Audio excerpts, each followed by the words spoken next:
ನಮಸ್ಕಾರ ಎಲ್ಲರಿಗೂ welcome back. ನಾನು ಮಂಜು, ನೀವು ನೋಡ್ತಿದ್ರಿ ಮಂಜು ಸ್ಟೋರೀಸ್. ಫ್ರೆಂಡ್ಸ್, ನಿನ್ನೆ ಮುಂಬೈ ವಿರುದ್ಧ ಕೆಕೆಆರ್ ತಂಡ ಗೆದ್ದ ಮೇಲೆ ಪಾಯಿಂಟ್ಸ್ ಟೇಬಲ್ ನಲ್ಲಿ ಅಲ್ಲೋಲ ಕಲ್ಲೋಲ ಆಗಿದೆ. ಹೌದು, ನಮ್ಮ ಆರ್-ಸಿ-ಬಿ ತಂಡ ಈಗಲೂ ಕೂಡ ಮೊದಲನೇ ಸ್ಥಾನದಲ್ಲೇ ಇದೆ. ನಮ್ಮ ಆರ್-ಸಿ-ಬಿ ತಂಡಕ್ಕೆ ಯಾವುದೇ ರೀತಿಯಾಗಿ ಪೆಟ್ಟಾಗಿಲ್ಲ. ಆದ್ರೆ ಕೆಕೆಆರ್ ತಂಡ ಗೆದ್ದ ಮೇಲೆ ಆರ್ ಆಗಿರ್ಬೋದು, ಪಂಜಾಬ್ ಆಗಿರ್ಬೋದು, ಚೆನ್ನೈ ತಂಡಗಳಿಗೆ ಮೇನ್ ಆಗಿ ಪೆಟ್ಟಾಗಿದೆ ಅಂತ ಹೇಳ್ಬಹುದು. ಯಾಕೆಂದ್ರೆ ಅವರು ಪ್ಲೇ ಆಫ್ಸ್ ಗೆ ಎಂಟ್ರಿ ಕೊಡುವ ಕನಸು ಸ್ವಲ್ಪ ನುಚ್ಚು ನೂರು ಆಗ್ತಾ ಇದೆ. ಯಾಕಂದ್ರೆ ಕೆಕೆಆರ್ ತಂಡ ಕೂಡ 15 ಪಾಯಿಂಟ್ಸ್ ಗಳಿಂದ ಮೇಲೆ ಬರುತ್ತೆ. ಅವ್ರದ್ದು ಇನ್ನೂ ಒಂದು ಮ್ಯಾಚ್ ಇದೆ, ಅದನ್ನು ಗೆದ್ರು ಕೂಡ ಅವರು ಮೇಲೆ ಬರುತ್ತಾರೆ.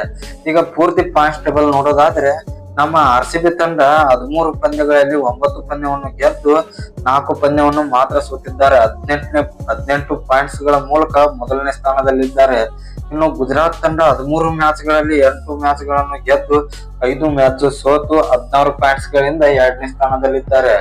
ಇನ್ನು SRH ತಂಡ 13 ಪಂದ್ಯಗಳಲ್ಲಿ 8 ಮ್ಯಾಚ್ ಅನ್ನು ಗೆದ್ದು 5 ಮ್ಯಾಚ್ ಅನ್ನು ಸೋತು 16 ಪಾಯಿಂಟ್ಸ್ ಗಳಿಂದ 3ನೇ ಸ್ಥಾನದಲ್ಲಿದ್ದಾರೆ. ಇನ್ನು 4ನೇ ಸ್ಥಾನದಲ್ಲಿ ರಾಜಸ್ಥಾನ್ ರಾಯಲ್ಸ್, 5ನೇ ಸ್ಥಾನದಲ್ಲಿ ಪಂಜಾಬ್ ಕಿಂಗ್ಸ್, 6ನೇ ಸ್ಥಾನದಲ್ಲಿ ಕೆಕೆಆರ್ ತಂಡಗಳಿವೆ, 7ನೇ ಸ್ಥಾನದಲ್ಲಿ ಚೆನ್ನೈ ತಂಡವಿದೆ. ಇನ್ನು 7ನೇ ಸ್ಥಾನದ ಮಟನು ಎಲ್ಲರೂ ಕೂಡ ರೇಸಿಂಗ್ ನಲ್ಲಿದ್ದಾರೆ. ನೋಡಬಹುದು, ಇವರು ಚೆನ್ನೈ 12 ಪಾಯಿಂಟ್ಸ್ ಇದೆ, ಕೆಕೆಆರ್ 13 ಪಾಯಿಂಟ್ಸ್ ಇದೆ, ಪಂಜಾಬ್ 13 ಪಾಯಿಂಟ್ಸ್ ಇದೆ ಮತ್ತು ಆರ್ ತಂಡ ಕೂಡ 14 ಪಾಯಿಂಟ್ಸ್ ಗಳಿವೆ.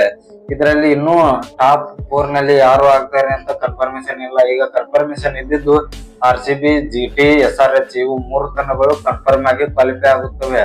ಇನ್ನು DCMI, LSG ಈಗಾಗಲೇ ಹೊರಗೆ ಬಿದ್ದಿವೆ. ಇನ್ನು ಫ್ರೆಂಡ್ಸ್, ನಿಮ್ಮ ಪ್ರಕಾರ ಟಾಪ್ 4 ನಲ್ಲಿ ಬರುವ ತಂಡಗಳು ಯಾವುವು ಅಂತ ಕಮೆಂಟ್ ಬಾಕ್ಸ್ ನಲ್ಲಿ ಕಮೆಂಟ್ ಮಾಡೋದ್ರ ಮೂಲಕ ತಿಳಿಸ್ಕೊಡಿ.